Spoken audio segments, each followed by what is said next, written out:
Welcome, everyone. Thank you very much for coming together so that we can immerse ourselves in this rich body of wisdom we call Torah, not only by reading from a text, but also bearing witness to the texts that are before us and these beautiful faces that are engaged in this sharing. And through that, we're adding to the wisdom of Torah as we continue in our relationships with one another and with the text. We are in Parshat Vayechi, which begins in the book of Genesis with chapter 47 at verse 28. We will read through the English translation of our portion. I'll share with you a focus study about it, and then we'll have our collaborative conversation about it. If you want to unmute at this time, together we can have this opportunity to give thanks for this moment of sharing in one another and in sharing in the inherited wisdom that's before us.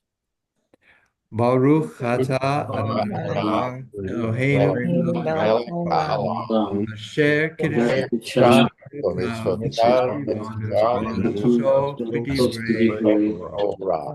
Thank you, God, for this opportunity to immerse ourselves in words, deeds, and relationships of Torah. I'll share with you the opening verses of our Torah portion, and then I'll invite others to have an opportunity to read as well. Once again, we're in the book of Genesis, chapter 47, beginning with verse 28. Jacob lived 17 years in the land of Egypt, so that the span of Jacob's life came to 147 years. And when the time approached for Israel to die, he summoned his son Joseph and said to him, "Do me this favor, place your hand under my thigh as a pledge of your steadfast loyalty. Please, do not bury me in Egypt. When I lie down with my ancestors, take me up from Egypt and bury me in their burial place." He replied, "I will do as you have spoken." And he said, "Swear to me." And he swore to him. Then Israel bowed at the head of the bed. Richard, would you like to read starting at the beginning of chapter 48?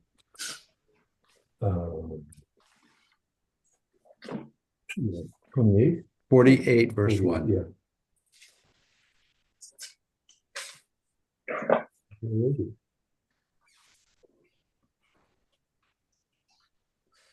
Whoa. Okay, I'll ask Anna to read, and then we'll come. Sure. After these things, they said to Joseph, "Look, your father is fading." So he took his two sons with him, Ephraim and Manasseh, and they told Jacob, saying, "Look, your son Joseph has come." Israel rallied and sat up in the bed. Jacob said to Joseph, "El Shaddai appeared to me in Luz in the land of Canaan and blessed me, saying to me, 'Behold, I will make you fruitful and multiply you. I will make you a multitude of peoples, and I will give this land to your seed after you as an everlasting possession.'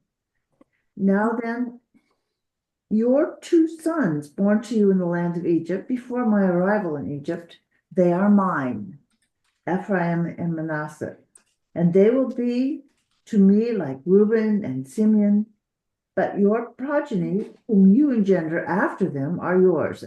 They will be called by their brothers' names in their family allotment. And I, as I was coming from Padan, Rachel died in the land of Canaan, on the road, only a stretch of ground before reaching Ephrath. Before I buried her there on the way to Ephrath, that is Bethlehem. Thank you so much. Yeah, that's good. So now, Richard, starting with verse 8. Yeah. Noticing Joseph's son, Israel asked, "Who are these?" And Joseph said to his father, "They are my sons, whom God has given me here. Bring them up to me," he said, "that I may bless them." Now Israel's eyes were dim with age. He could not see. So Joseph brought them close to him, and he kissed them and embraced them. And Israel said to Joseph, "I never expected to see you again, and here God has let me see your children as well." Joseph then removed them from his knees and bowed low with his face to the ground. Joseph took the two of them, Ephraim with his right hand, to Israel's left, and Manasseh with his left hand to Israel's right, and he brought them close to him. But Israel stretched out his right hand and laid it on Ephraim's head, though he was the younger, and his left hand on Manasseh's head, thus crossing his hands, although Manasseh was the firstborn. And he blessed Joseph, saying, "The God in whose ways my father Abraham and Isaac walked, the God who has been my shepherd from my birth to this day, the angel who has redeemed me from all harm, bless the lads. In them may my name be recalled, and the names of my fathers, Abraham and Isaac, and may they be teeming multitudes upon the earth." When Joseph saw that his father was placing his right hand on Ephraim's head, he thought it wrong. So he took hold of his father's hand to move it from Ephraim's head to Manasseh's. "Not so, father," Joseph said to his father, "for the other is the firstborn. Place your right hand on his head." But his father objected, saying, "I know, my son, I know. He too shall become a people, and he too shall be great. Yet his younger brother shall be greater than he, and his offspring shall be plentiful enough for a nation." So he blessed them that day, saying, "But you shall, Israel, invoke blessings, saying, God make you like them," that day, saying, "But you shall invoke blessings, saying, God make you like Ephraim and Manasseh." Thus he put Ephraim before Manasseh. Then Israel said to Joseph, "I am about to die, but God will be with you and bring you back to the land of your fathers. And now I give you one portion more than to your brothers, which I wrested from the Amorites with my sword and bow." Thank you. June, would you like to read a little bit at the very start of chapter 49? Thank you, Rabbi. And Jacob called his sons and said, "Come together, that I may tell you what is to befall you in days to come. Assemble and hearken, O sons of Jacob. Hearken to Israel your father. Reuben, you are my firstborn, my might and first fruit of my vigor, exceeding in rank and exceeding in honor. Unstable as water, you shall excel no longer. For when you mounted your father's bed, you brought disgrace. My couch he mounted. Simeon and Levi are a pair. Their weapons are tools of lawlessness. Let not my person be included in their council. Let not my being be counted in their assembly. For when angry, they slay men, and when pleased, they maim oxen. Cursed be their anger so fierce, and their wrath so relentless. I will divide them in Jacob, scatter them in Israel. Judah, you, O Judah, your brothers shall praise. Your hand shall be on the nape of your foes. Your father's sons shall bow low to you. Judah is a lion's whelp. On prey, my son, have you grown. He crouches, lies down like a lion, like the king of beasts. Who dare rouse him? The scepter shall not depart from Judah, nor the ruler's staff from between his feet, so that tribute shall come to him, and the homage of people be his. He tethers his ass to a vine, his ass's foal to a choice vine.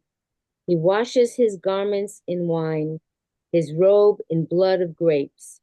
His eyes are darker than wine, his teeth are whiter than milk. Thank you so much. Let me invite Steve, if you'd like to continue there at verse 13. Sure, thank you, Rabbi. Zebulun shall dwell by the seashore. He shall be a haven for ships, and his flank shall rest on Sidon. Issachar is a strong-boned ass, crouching among the sheepfolds. When he saw how good was security and how pleasant was the country, he bent his shoulder to the burden and became a toiling serf. Dan shall govern his people as one of the tribes of Israel. Dan shall be a serpent by the road, a viper by the path, that bites the horse's heels, so that his rider is thrown backward. I wait for your deliverance, O Lord. Gad shall be raided by raiders, but he shall raid at their heels. Asher's bread shall be rich, and he shall yield royal dainties. Naphtali is a hind let loose, which yields lovely fawns. Joseph is a wild ass, his wild ass by a spring, wild coats, wild colts on a hillside. Archers bitterly assailed him. They shot at him and harried him. Yet his bow stayed taut, and his arms were made firm by the hands of the mighty one of Jacob. There, the shepherd, the rock of Israel, the God of your father who helps you, and Shaddai who blesses you, with blessings of heaven above, blessing of the deep that couches below, blessings of the breast and womb. The blessings of your father surpass the blessings of my ancestors. To the utmost bounds of the eternal hills, may they rest on the head of Joseph, on the brow of the elect of his brothers. Keep going. Please. Benjamin is a ravenous wolf. In the morning he consumes the foe, and in the evening he divides the spoil. Thank you, Steve. Let me invite Jim, if you'd like to continue there, verse 28.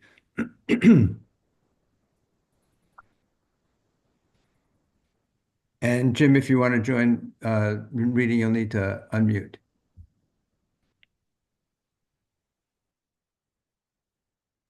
Sorry, I thought it did.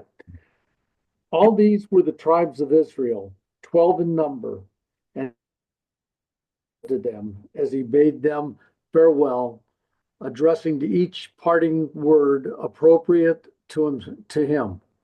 Then he instructed them, saying to them, I am about to be gathered to my kin. Bury me with my fathers in the cave which is in the field of Ephron the Hittite, the cave which is in the field of Machpelah, facing Mamre in the land of Canaan, the field that Abraham bought from Ephron the Hittite for a burial site. There Abraham and his wife Sarah were buried. There Isaac and his wife Rebekah were buried. And then I buried Leah, the field, and gave the bought from the Hittites. When Jacob finished his instructions to his sons, he drew his feet into the bed, and breathing his last, he was gathered to his people. Thank you so much. Robert, would you like to continue that at the very start of chapter 50? Yes, thank you. And Joseph fell upon his father's face and wept upon him and kissed him. And Joseph commanded his servants, the physicians, to embalm his father, and the physicians embalmed Israel. And 40 days were fulfilled for him, for so are fulfilled the days of those which are embalmed. And the Egyptians mourned for him 60 days. And when the days of his mourning were past, Joseph spake unto the house of Pharaoh, saying, If now I have found grace in your eyes, speak, I pray you, in the ears of Pharaoh, saying, My father made me swear, saying, Lo, I die in my grave, which I have digged for me in the land of Canaan. There shalt thou bury me. Now therefore let me go up, I pray thee, and bury my father, and I will come again. And Pharaoh said, Go up and bury thy father, according as he had made thee swear. And Joseph went up to bury his father, and went with him up all the servants of Pharaoh, the elders of his house, and all the elders of the land of Egypt, and all the house of Joseph and his brethren and his father's house. Only their little ones and their flocks and their herds they left in the land of Goshen. And there went up with him both chariots and horsemen, and it was a very great company. Thank you so much. Let me invite David and Susan, if you'd like to continue there at verse 10.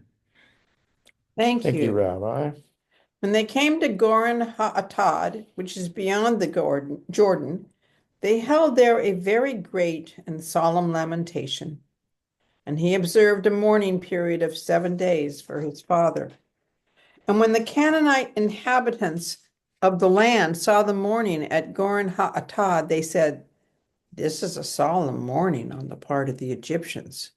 That is why it was named Abel Mizraim, which is beyond the Jordan. Thus his sons did for him as he had instructed them.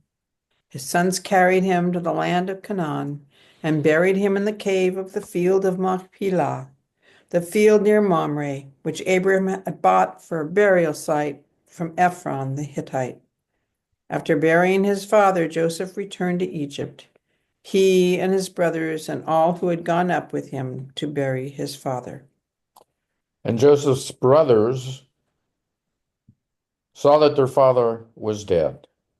And they said, "If Joseph will despise us, he'll pay us back all the bad that we dealt to him." And they commanded to Joseph, saying, "Your father has commanded before his death, saying, you shall say this to Joseph, please bear your brother's offense and their sin because they dealt you bad. And now bear the offense of the servants of your father's God." And Joseph wept when they spoke to him. And his brothers also went and fell in front of him and said, "Here, we're yours as slaves." And Joseph said to them, "Don't be afraid, because am I in God's place? And you thought bad against me. God thought for good, in order to do as it is today, to keep alive a numerous people. And now don't be afraid. I'll promise for you and your infants." And he consoled them, and he spoke on their heart. Thank you so much. Catherine, would you like to read starting at verse 22? Thank you, Rabbi. So Joseph and his father's household remained in Egypt. Joseph lived 110 years. Joseph lived to see children of the third generation of Ephraim, the children of Machir, son of Manasseh, were likewise born upon Joseph's knees. At length, Joseph said to his brothers, "I am about to die. God will surely take notice of you and bring you up from this land to the land that he promised on oath to Abraham, to Isaac, and to Jacob." So Joseph made the sons of Israel swear, saying, "When God has taken notice of you, you shall carry up my bones from here." Joseph died at the age of 110 years, and he was embalmed and placed in a coffin in Egypt. Thank you. Thank you, everyone. And that concludes not only our Torah portion for the week, but it also concludes the book of Genesis. And so we have this opportunity to recite upon the conclusion of reading a book of Torah. If you'd like to unmute it this time together, we can recite. Hazak, Hazak, V'nitchazek. be strong, and we shall be strengthened. I'd like to share with you a focus study about this week's portion. And at the conclusion of that, we will have our collective and collaborative conversation about it. If you have a copy of the study sheet, I invite you to take it out at this time. And I've titled this week's study sheet, "The Art of Infinite Possibilities." And so to get into that, I start at the very beginning of our Torah portion, and I noticed that this week's portion is called Vayechi, from the opening words in Hebrew in our portion. Vayechi, Yaakov, Jacob lived. And what's curious, of course, for me, is that this is a portion that the main focus is going to be the death of Jacob. And then it ends with the death of Joseph. And so it's intriguing that the title that's given for this week's portion has nothing to do with death or doesn't recite the word death. It's based upon the word to live. And that reminded me of the portion that focused on the death of Sarah, which has the title from its opening words, Chaye Sarah, the life of Sarah. So I found it fascinating that these two portions, where the primary focus of the narrative seems to be on death, the death of Sarah, the death of Jacob, the death of Joseph, that instead Torah brings to the forefront the notion and words about life.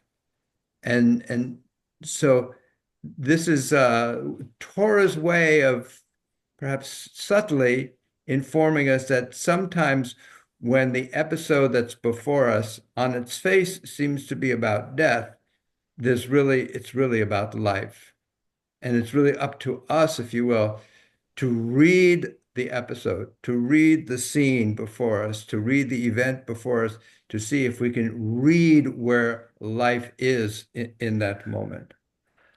And that notion about the power of reading and of, in a sense, using an active and a way of reading to bring about life, to overturn, if you will, what seems to be the superficial meaning of the words before us.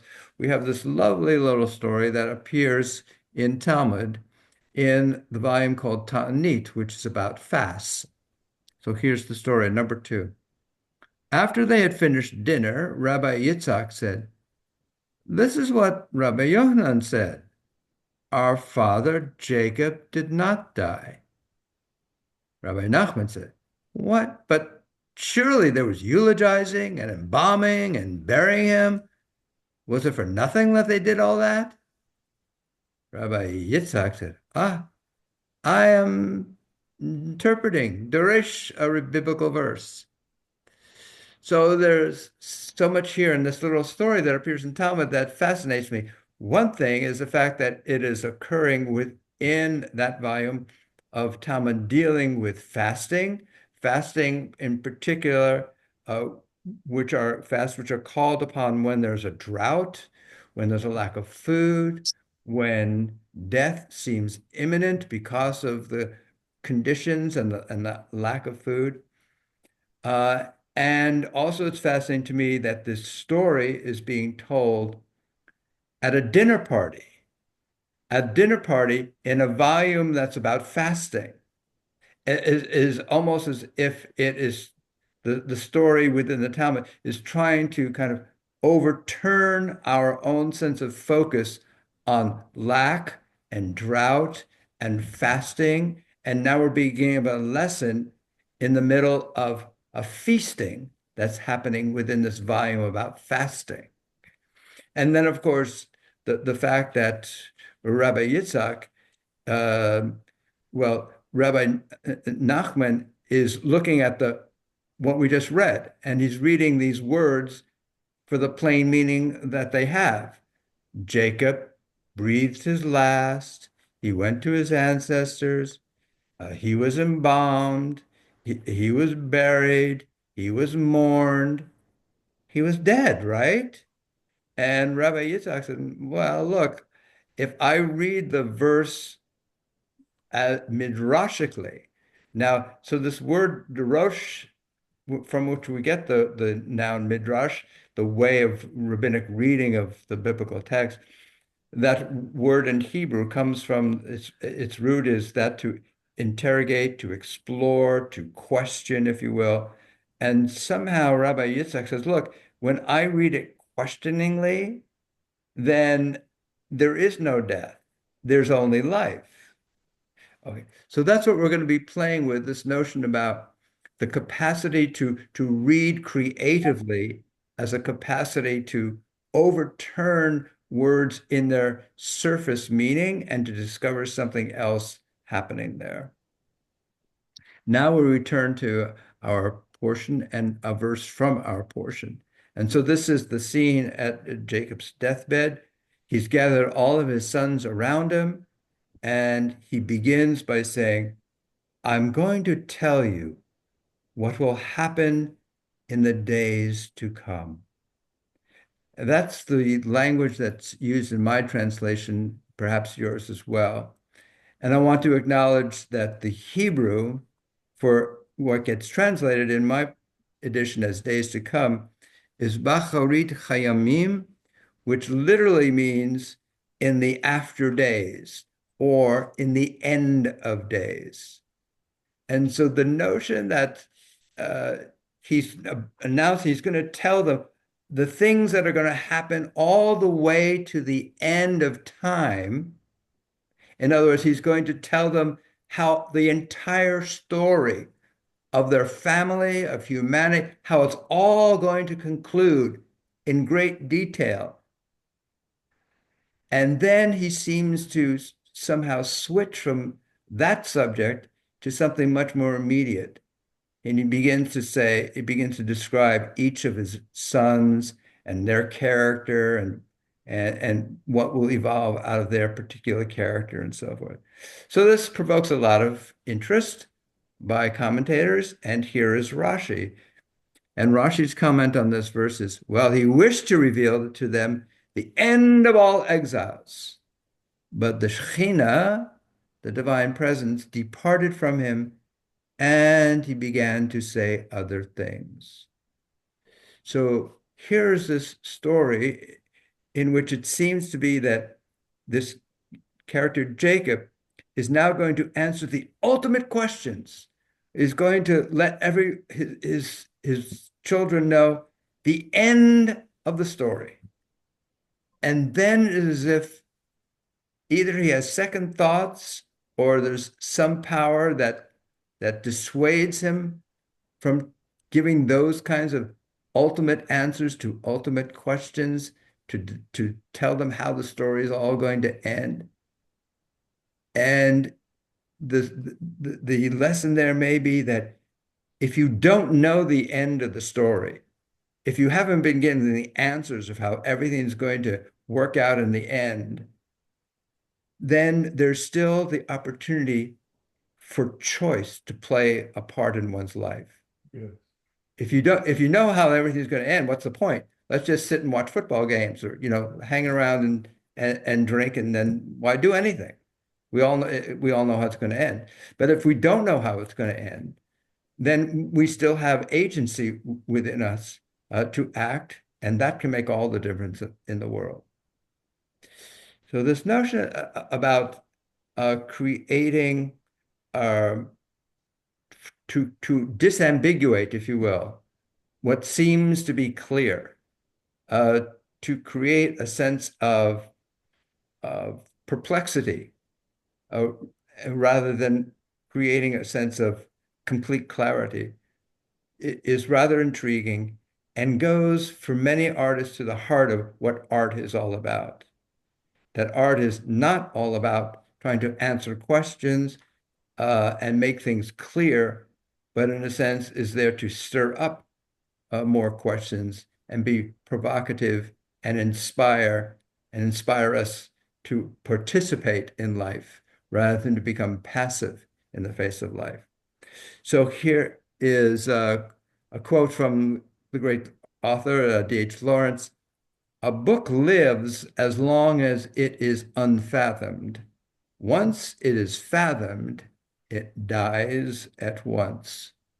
And from the French philosopher Maurice Blanchot, who placed great emphasis in the power of words to the extent that we don't take words at their face value, but we explore and dig into the meaning of words, and consequently perhaps don't take people who are before us at face value, but dig into them and help bring out the multiple possibilities that exist there. So in his article called Literature and the Right to Death, Blanchot wrote this: literature begins at the moment when literature becomes a question. And with that, I'd like to turn to our work of arts, which intriguingly is not merely a visual experience, but in keeping with these quotes from both Midrash about how we read things, and with Rashi saying, it's what we say. The words have this capacity to change things. And with D.H. Lawrence and Maurice Blanchot, who talk about literature and the power of language to become, if you will, overturning of our expectations. I'd like to share with you the work I've chosen for this week, which is by an artist, Lawrence Weiner, who was born in 1942 in the Bronx. His parents operated a candy store in the Bronx, poor family, and he went to public high school and eventually was able to test into one of the kind of exceptional public high schools in New York, Stuyvesant. And he graduated early at the age of 16. And I don't believe he ever went to college at all. When he finished high school, he began to wander. He came out to California and was just intrigued by creativity and art, but it wasn't the kind of fine art that we might associate with what it means to be an artist. In fact, one of his earliest pieces of art was called Cratering Peace. He was fascinated with a lot of the desert scenes in that part of California. And this first piece called Cratering Peace was accomplished by taking some sticks of dynamite, sticking them into crevices in a state park, blowing them up and creating new holes. And that was called Cratering Peace. Yeah. And of course, this was, Felony. what's that? Also a felony. Also a felony. These were totally unsanctioned. And what's significant about not only were they unsanctioned, it was an expression of his part of some kind of political freedom, the right to do what he wanted to do. It was done with minimal supplies, sticks of dynamite, and there was no physical object that could then be taken from his work and placed in an art gallery, for example. Okay. So he did begin to then do some painting, but quickly, within just a few years, words became more prominent in his art pieces and installations. And he would often take words and sentences and fragments and mix them together and put them in public places. And it was quite an important principle on his part to make sure that what he called art, these words in interesting conjunctions and settings, were made accessible to people. He didn't want things buried in museums and art galleries. He wanted them out in public as much as possible. And then in I believe it was 1968 or 1969, at an exhibition of some of these pieces, he had printed in a catalog what he called his statement of intent. And I'd like to share that with you. So this is what he wrote as his statement of intent.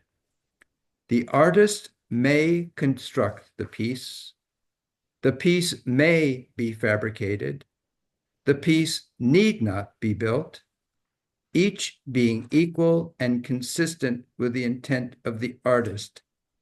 The decision as to condition rests with the receiver upon the occasion of receivership.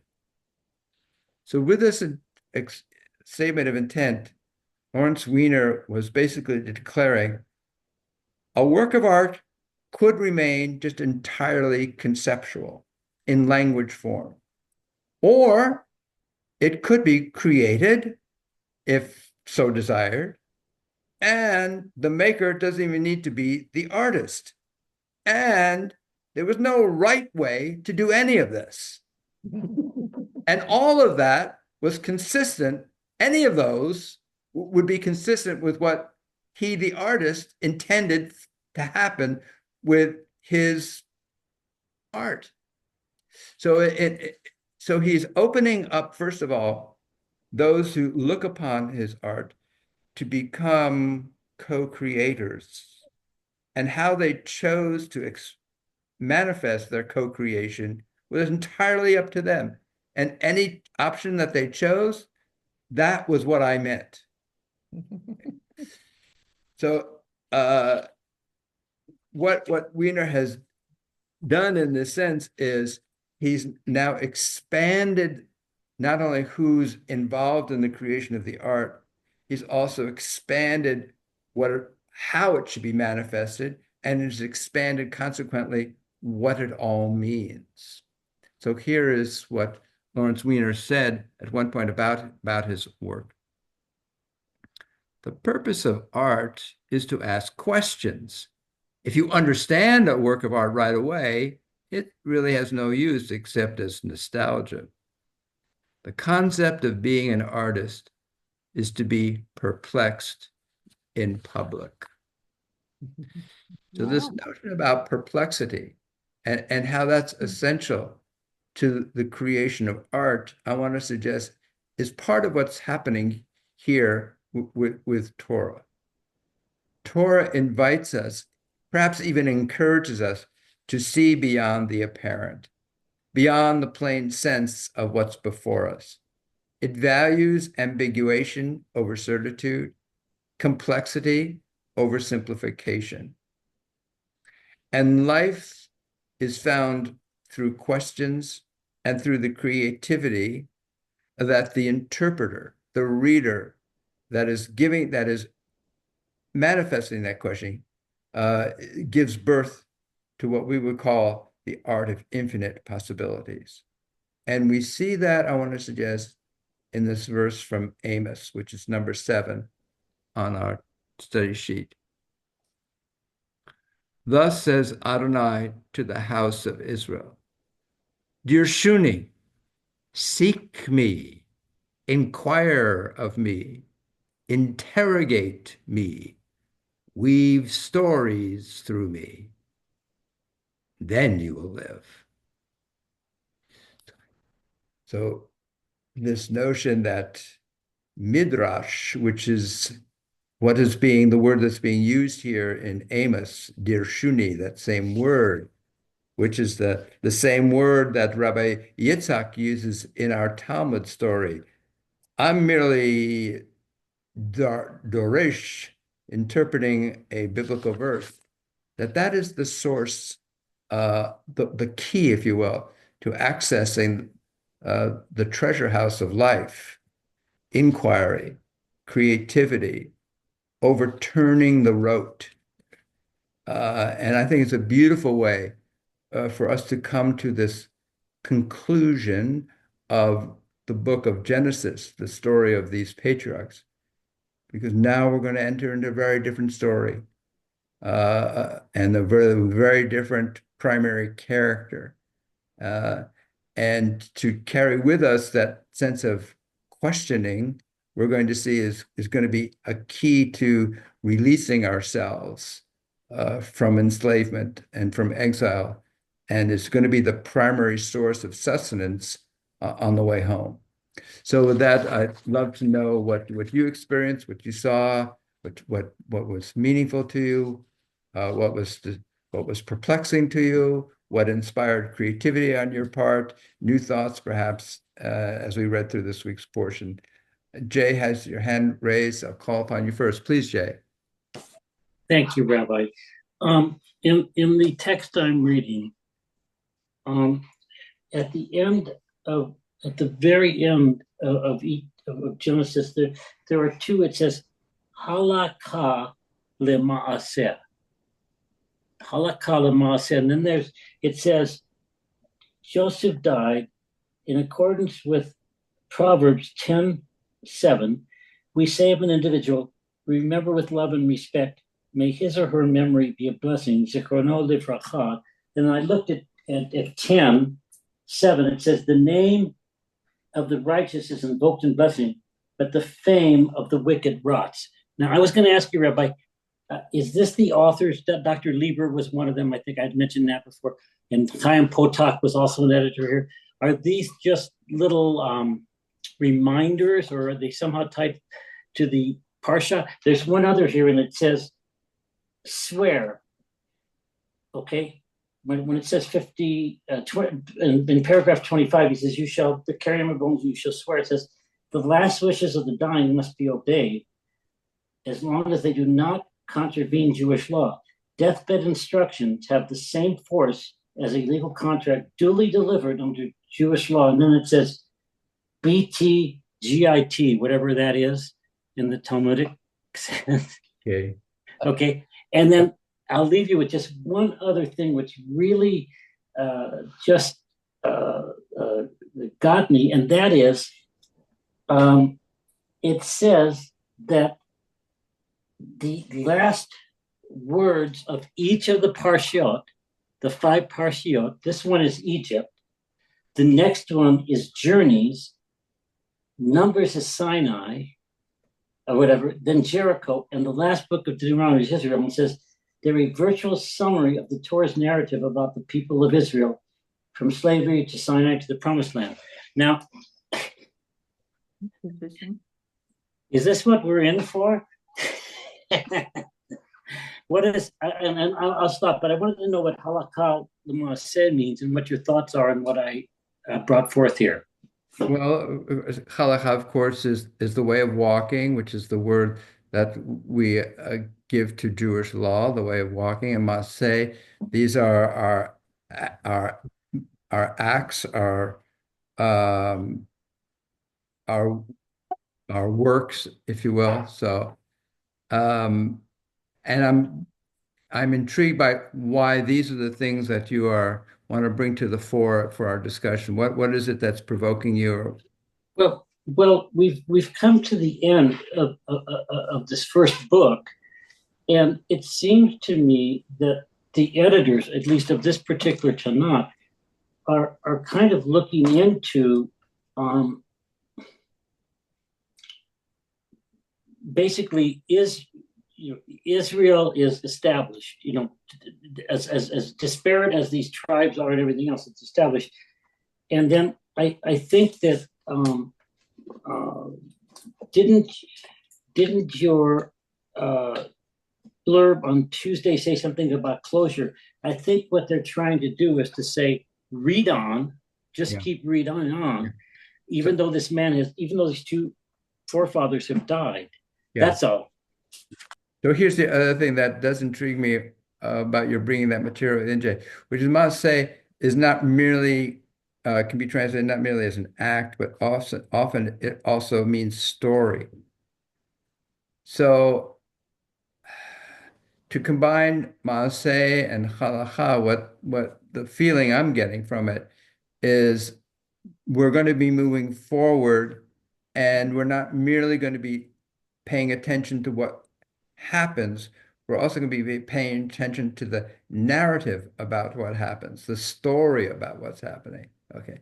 And that feeds a little bit in terms of what we're talking about with our Maurice Blanchot and D.H. Lawrence, that story can be perhaps more instructive for us than merely reporting on what happens. It's the way we tell the story, which is what this incident in Talmud is also about.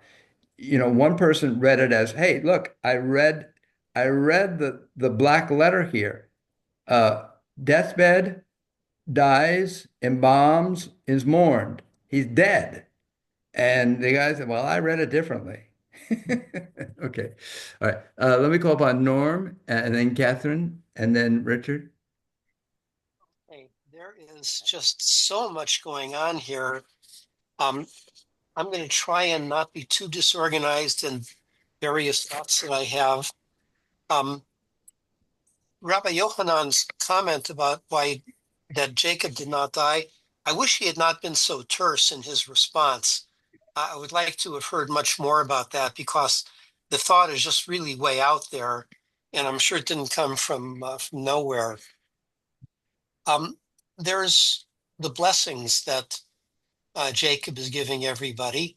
He's talking about life now and life in the future.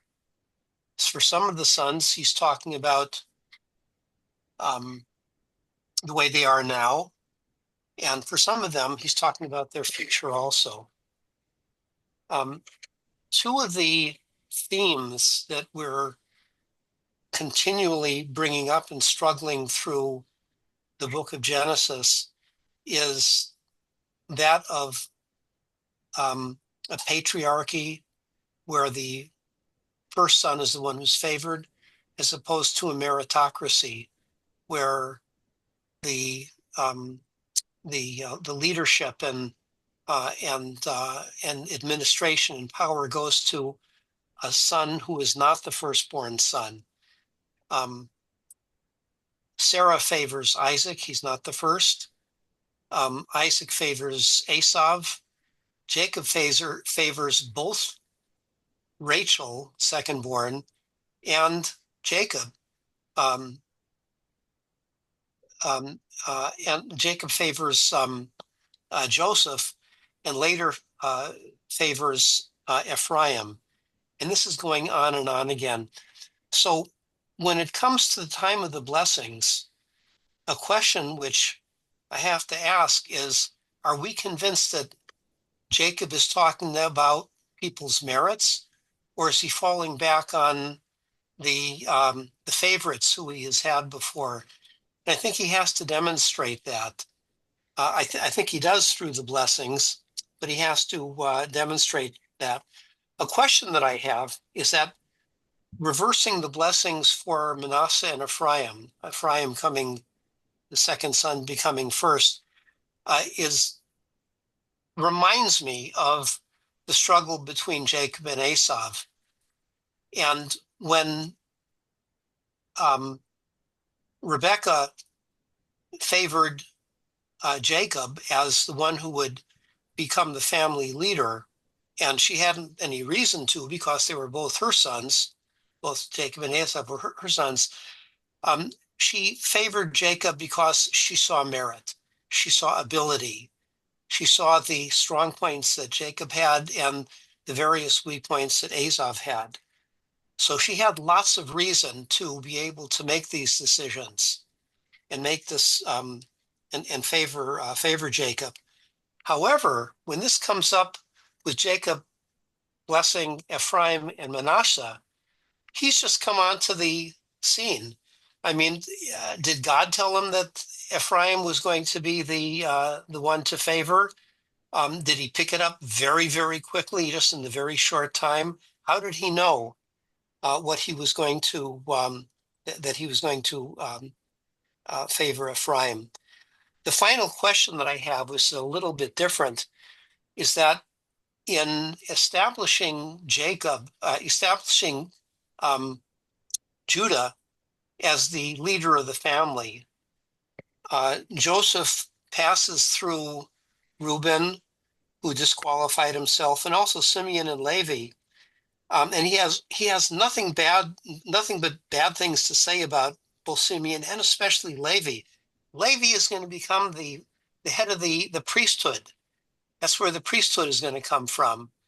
And the priesthood is starting with a curse. And those are the questions that I have. Fantastic. That's a lot of rich material there, Norm. So let me take a few of them and just kind of weave some things together. First of all, your first comment about from the story from the Talmud, where you point out Rabbi Yitzhak said, "I'm interpreting Deresh, I'm interpreting a biblical verse," and then you said, "I wish he'd said more." Yeah. How many times in my life I've said the same thing about people who are no longer physically with us. I think about my grandfather and my mother Yeah, and my father. And I say, wow, now something is ringing in my head that they said. And I remember being in front of them when they said those things, and gosh, I wish I'd asked a question. I wish they'd said some more things. So that is a very yeah, human, yeah. personal, emotional thing that you've shared there. And so let me just uh, suggest one thing that may be happening in that scene from the Talmud that we read. Rabbi Nachman is reading the Bible. He's reading the black letter, what happened in the Bible. And it says, that's what happened.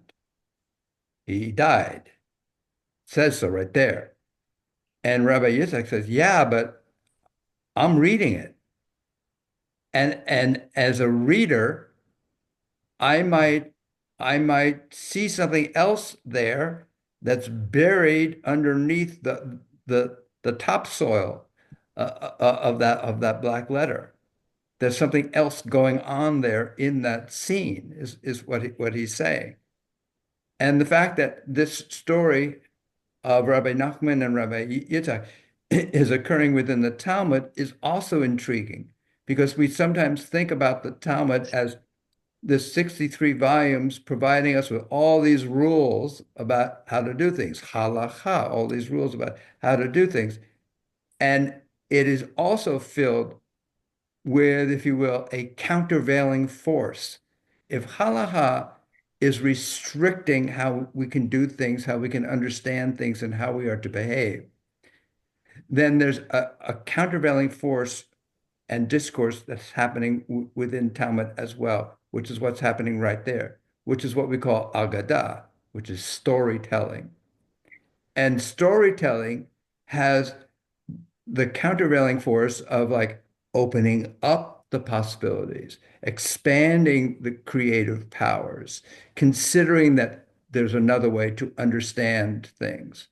And so Talmud, if you will, is holding within its embrace this tension between constricting and expanding, between narrowing things and blowing things up. It's a marvelous body of energy that's in constant dynamic tension. And that takes me to the painting, or the work of art, rather, that we have here, which is this mural that's on a building in a public space in Boston. And against this blue, aqua blue background that Lawrence Weiner painted, he then painted in orange these words, a translation from one language to another. Well, gosh, now you got me saying, Norm, I wish he'd said more. What did he mean by that? And what is a translation? Does he mean a translation from French to Spanish? Did he mean a translation of meaning from how I read things to how Richard reads things? And so, well, you've got this crowd of people now who are standing there, and they're probably saying the same thing. What the heck does that mean? Well, this is what I think it means, one person says, and this is what I think it means. And so what Lawrence Weiner has done is he's created this environment of perplexity and conversation and unleashing relationships in creativity. And my reading of the art of infinite possibilities for Torah is that for me it's the arc of infinite possibilities, which is the Torah. Oh, well, here you go, my friend. In Hebrew, we have this word ark, which can also mean word. Okay, so word and ark, these are the carriers of new life. Okay, all right. So let me call upon Catherine and then Richard and Anna. We've got some other folks here. So Catherine first. Okay, thank you. To follow up on what Norm was talking about, I just have a very brief observation that, of course, Jacob is repeating what happened with himself and Esau, with Ephraim and Manasseh. But what I read it as him exercising his agency one last time and taking over the narrative from Joseph, because Joseph is the one who sort of has dreams and can foresee what will happen and is in command of this sort of collective narrative. And Jacob is sort of asserting his fatherhood at that point and saying, no, I'm going to decide who gets blessed first. They may be your sons, but I'm deciding. Oh, Catherine, you brought, you want to say some more? Because I'm so excited. But go ahead. No, no, that's about it for now. Okay, yeah. Okay, so what you've introduced for us is like this reminder that Jacob, the patriarch, says in effect is saying to Joseph, "You think you're a dreamer? Don't forget, I'm a dreamer too. I had this dream Yeah. about a ladder long before you were ever a dream in Yeah. my mind." You know. Okay, so I can tell you about dreaming too, and then also that Norm has raised this issue, and you've kind of also laid it out there. This notion about Ephraim and Manasseh. Remember that on Friday nights, when it's traditional for parents to bless their children, okay, uh, they the ritual is to bless one's hands and say, "May you grow up to be like Ephraim and Manasseh." And so you might wonder, well, why them? Why shouldn't they grow up to be like Joseph, or why not grow up and be like Moses, or why not grow up to be like uh, and so the answer seems to be that of these early foundations of the tribes of Israel, Ephraim and Manasseh are the only ones who are born in exile. Hmm. And so perhaps the message there is, may you be like those born in exile who rise out of exile into wholeness. Mhm. So thanks for bringing up the notion about Ephraim and Manasseh again. Let me call on Richard, Anna, then Justin and Robert and David. So go ahead, Richard. Thank you, Rabbi. Just two things, small things. I noticed in lines 27, 49, 27 on, it goes back and forth, be referring to our hero as Jacob and Israel. And it leads me to just wonder what we're talking to and who they are. And that these are all, one way to look at it, these are all fictional characters. And we keep trying to analyze what they did and why they're doing it. And the real question is, what was in the author's mind when they wrote this? What was going on? And there's a word of nostalgia put in there. And that reminded me of the word ephemera. And this line that we talk about, the end of days. Well, to me, that's like an ephemeris, which is a book of days. And we count what we call history by days. And there comes a day when you're alive and then a day that you're dead.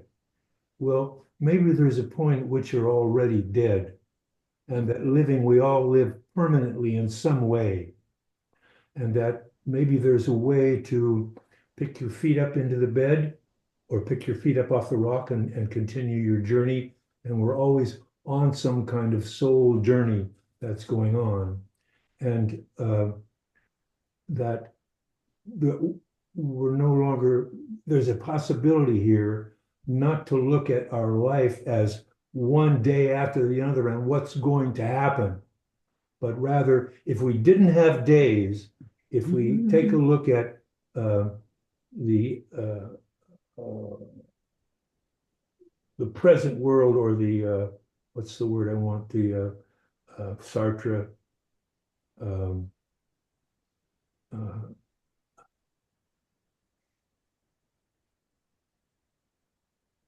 just the present is always here, and the existential situation we are in is always here. And every once in a while we get a glance of what it is, and we have the opportunity more to adapt ourselves so we're not so confrontational with our enemy. We bring peace into the family. And maybe if we all do that, this so-called history thing can take a different shape. And that getting over the business of, well, the older son gets it first and first and first. Well, you old guys, some of us know something when we're young. Give us a chance to retool the world, to make it a better place, and do something that Moses couldn't do, which is get the people to converse with one another, because everybody wants to have their point of view forward rather than using the group to love one another as themselves.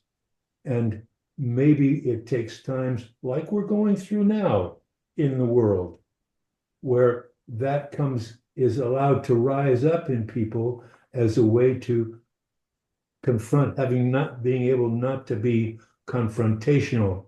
There's no end to the day. And the end of days is when it's not just these little ephemeral moments, but we've actually got a civilization happening. That's what happens when we end nostalgia and end days and start dealing with love. So That's all I can say.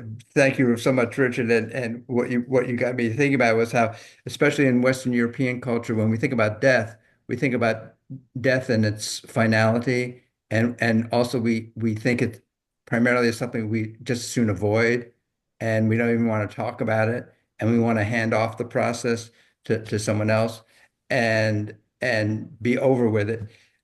And there are other cultures that mark certain times of the year when there's a notion that the spirits are returning and there's a welcoming. And so there's a sense in which these presences are never really gone and they visit us and we welcome them in their return, the Day of the Dead, or whether in Japan and other East Asian. Discord. Yes, and in Yisker, when we acknowledge the death of someone, we pledge to give money to a charity in their name in order to have that be a living presence among us, if you will. So thanks for all that material. And Anna, let me call upon you. Yeah. Okay. So I'll sit on over. Okay. Get your brains working because I need your help on this one. Is this Rabbi Yochanan that have written about in the Zakkai. paragraph two? Yochanan ben Zakkai? Yeah. Okay, Yochanan ben Zakkai, am I right? Am I wrong? The rabbi who got carried out of Jerusalem by his disciples, they put him in a coffin and got him on out. And so here, Rabbi Yochanan Zakkai says, our father Jacob did not die. He wasn't dead. He went out in the coffin. He might not have something to say about that, right? I mean, sometimes it's, and then Rabbi Nachman says, but surely there was eulogizing and embalming and burying him. And in other words, but the Torah says this. Was that what was on this? And Rabbi Yitzchak said, not quoting Torah, but first he was quoting Rabbi Yochanan Zakkai, but then he says, but I'm interpreting a biblical verse. So he says, well, but I'm talking about Torah too, like fire, blood, fire, etc. So there's, I think Rabbi Yochanan ben Zakkai might have had some understanding of what it means, to think that you're dead or to think that you're alive or to go close to that spot. And that really, it all ties in with what we've been talking about, where, like Rico said, Richard Kramer said, it's life is. And of course, when Rabbi Yochanan ben Zakkai is wrapped in a shroud by his disciples, and then he has to be escorted out of Jerusalem, which was then under siege by the Romans. And on the inside of the gates were the zealots, who didn't want any Jewish person to leave Jerusalem as it was being besieged. And they wanted everyone to stay there and die for the cause. And so they got past them, and then they got past the Romans who were there to destroy. And once Rabbi Yochanan ben Zakkai gets past those guards, he's able to meet a general and predict that he's going to become an emperor, and all he wants in return for this announcement of the general's good future is a place to create a house of study. Because Yochanan ben Zakkai understands that's what's going to allow the Jewish people to continue, not fighting with sword and spear with one another and against one's external enemy, but studying to bring these words to life, and by expanding our interpretations and understanding of the words that we've been given. So I need to call upon some other folks here. Yeah. Zach, I have two quick things Yeah. that he said that are pertinent here. Okay.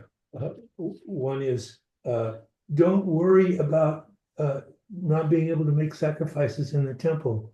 He wants the sacrifices of our heart. Yeah.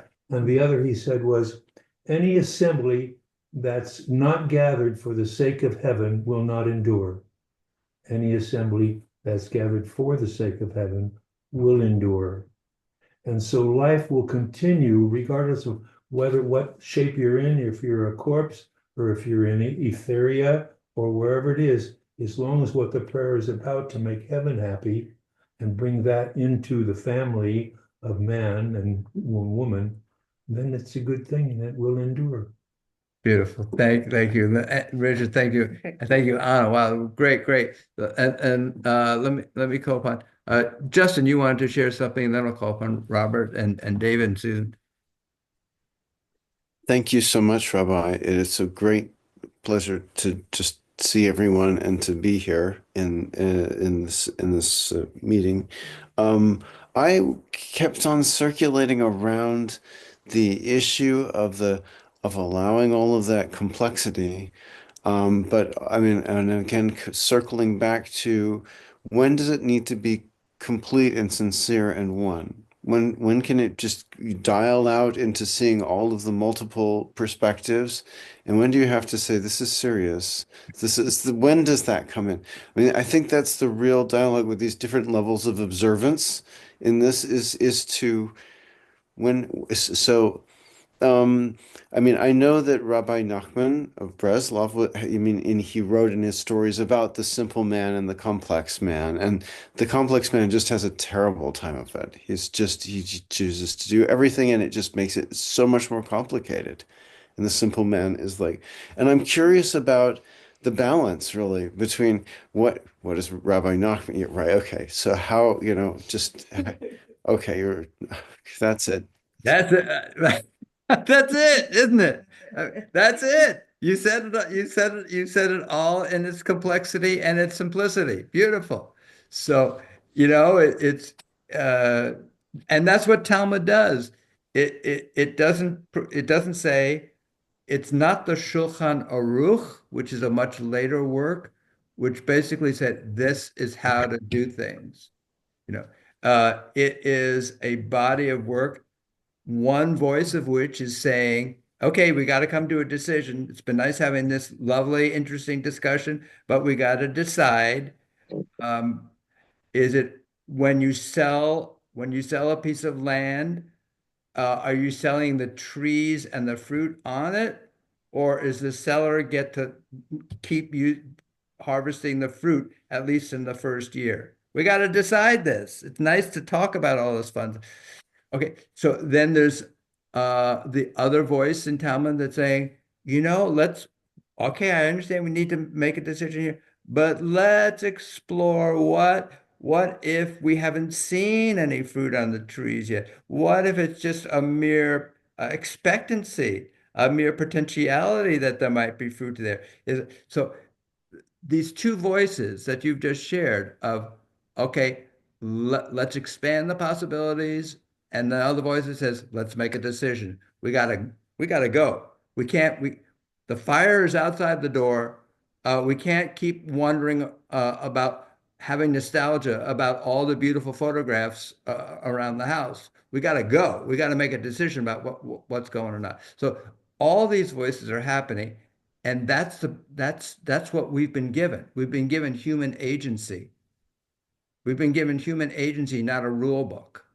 Or we've been given human agency plus a rule book, maybe. And how we interplay the two is up to us, and that's part of what it means to be human. Okay, so in all of its simplicity and complexity. So thank you for all that. Let me call upon Robert, and then we'll get to David and Susan. Robert? Thank you again for another lovely evening. And I have to tell you, it's 10:15 my time. This conversation could go to 1 o'clock or 2 if we really examined everything. That's a promise. because there's so much. And Justin, you have no idea what you have just opened because but what you bring up has to do with exploration. I just have a few thoughts. Norman, I really appreciated your comments. It was really helpful to me because what stood out to me, there were so many things that stand out to me in this story about Joseph and Jacob. And I have to tell you, to me, Joseph is a hero. I mean, I'm glad I had an uncle named Joseph, by the way. And but what really struck me was the principle of primogeniture was broken. Now, this is something that has existed from time immemorial, still exists in all cultures. So, what is the message there? And Norman, again, I'm so thankful that you brought up all these different ones that I missed, but I got it this time. And that is the courage and the conviction to break with tradition. Because there was tradition there, but it was broken with tradition through conviction because somebody had vision, insight, and wisdom. Some were women, some were men. And I think there's a lesson there. Don't ever want to leave the ladies behind, We couldn't have humanity without them. And there were some other things. I won't talk about those. This interesting, the conversation about a day. So if we look at Isaiah, Amos, Malachi, and all the others, we'll see there are prophecies about so many days. I understand a day to have many meanings, one of which is a year, one of which is an age or dispensation. And if we look at the end of days as a Baha'i would look at it, we're talking about an age of prophecy, an end to the age of prophecy, and the beginning of an age of fulfillment. And again, my limited understanding of Judaism, but I have a spattering of understanding of other religions. And that is that before the time of Christ, there was very little spoken about life after death. And if you really want to have an interesting conversation, it's, are we a part of nature? I have this with Mark all the time, and I say, only our bodies. But anyhow, just really wonderful. I really appreciated the evening. There's so many things that were brought up. I have said to Mark, I'll say it publicly, there should be a weekend where we get together. Enough of us get together, and I'm willing to come from Wisconsin and really examine these things. And I'll be glad to share a Baha'i perspective and learn from a Jewish perspective, because I think you all know how much reverence I have for this holy book. So that's a seed I'm planting because, look, it's a good group. And, I'm the only one who's going to have to spend a few dimes. So, there you go. Lovely evening. Thank you. Thank you, Robert. And as first of all, that's a very, very inspiring, little thought to have there about a cohering of the group. And also, you've raised, as numbers of you have raised, this whole issue about Ephraim and Manasseh. And this is what you all inspired me to think about. I never thought about this way before. Because Robert, you pointed out about the overcoming primogeniture. And of course, Jacob, that's what Jacob did, right? Jacob was the was the younger of the twins, and yet he disrupted the chain of transmission by getting the blessing that should have gone to the older one.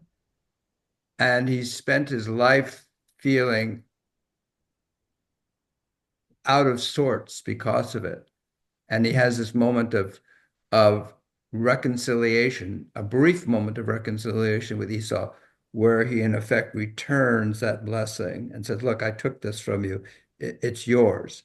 He might, you got me to think about this emotionally on his deathbed, where maybe he's thinking back to that moment when he created that disruption within the family, when he created a sense of distance between himself and his brother, and all the woes that followed Jacob along the way.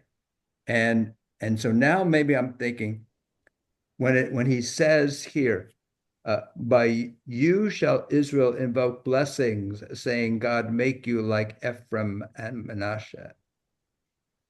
Maybe what he was doing there is saying, I know what it's like.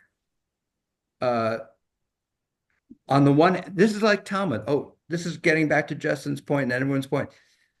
I know what the rules are, that the oldest is supposed to go before the youngest.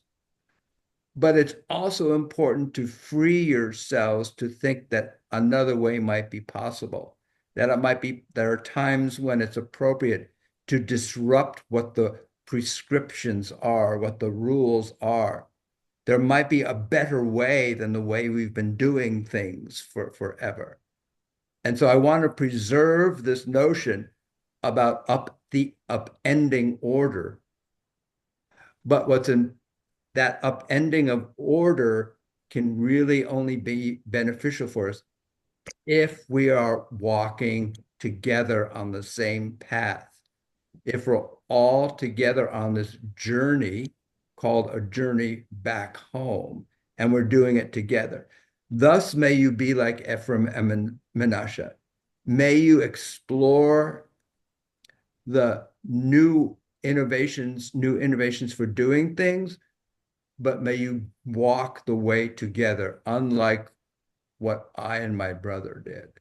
So it's a very, you've opened up, all of you have opened up for me a very compelling and emotional level that I hadn't experienced before. So thank you for that. Let me call in David and Susan. Well, we both have something to say. Susan, would you like to go first or second? Okay, I'll go first. I asked you to Thank go you. first. Go first. Oh, I'll go first. No, So I love the piece about Rabbi Yitzhak saying Jacob did not die, because I've always been confused by one line in this Torah portion. It's in 47:31, and Jacob says to Joseph, he said, swear to me, and he swore to him. Then Israel bowed at the head of the bed. And I always thought that he died. And so then he didn't die. He came back to bless all of his children. And so this whole concept of, well, maybe he didn't die, to me was already there. Isn't that wonderful to see that bit of ambiguity in the text that causes you to think about these things? Isn't that rich? Thank you so much for opening it up for us. Thank you, Susan. And David. Susan and I have started reading a book called The Mad Woman in the Rabbi's Attic by an amazing scholar of Talmud named Gila Fine in Israel, she's British, but she lives in Israel. In any event, I believe it was in a review of her book that I read, someone say the following about what the topic is what you, Rabbi, have been bringing up. The tension, the conflict, the fact that Talmud consists of both halakha, law, rules, limits. This is what we're calling restrictive, and agadah, stories, which are expansive. And she's a mistress of agadah. And what she teaches is that agadah makes the rules. It is a commentary on the rules that makes the rules more human and more usable in exceptional circumstances, etc. But what the review said, for at least 3 centuries in the ultra-Orthodox world, in the world of yeshivas, 98% of the time the students spend have been on halakha, and 2%, if any, has been spent on agadah until about a generation ago, when suddenly, even in the ultra-Orthodox world, which, the term's a little weird, Um, even in the ultra-Orthodox world, there's been an expansion, maybe even explosion of interest in the stories in the Talmud. At the same time, in the non-Orthodox world, there's been an explosion of interest in the aspects of Talmud that have to do with stories, with Agadah. And that's what this book is about, and we just love it to pieces. Tell everyone once again, tell us all once again the name of the book and the author. The name of the book is The Mad Woman in the Rabbi's Attic. And it's a series of, I think, 5 Talmudic stories, one of which involves a crazy lady. And all of which are a little bit feminist. I mean, she's very interested in the rabbi's attitudes towards women. The author's name is Gila, Gila, Fine, Fine.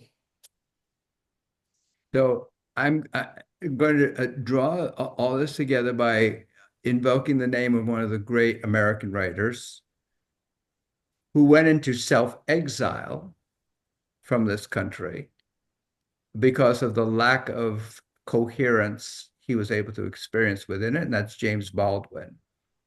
And James Baldwin at one point said, "The function of art is to uncover the questions that have been covered over by the answers." And that to me is what our artist, Lawrence Weiner, is doing.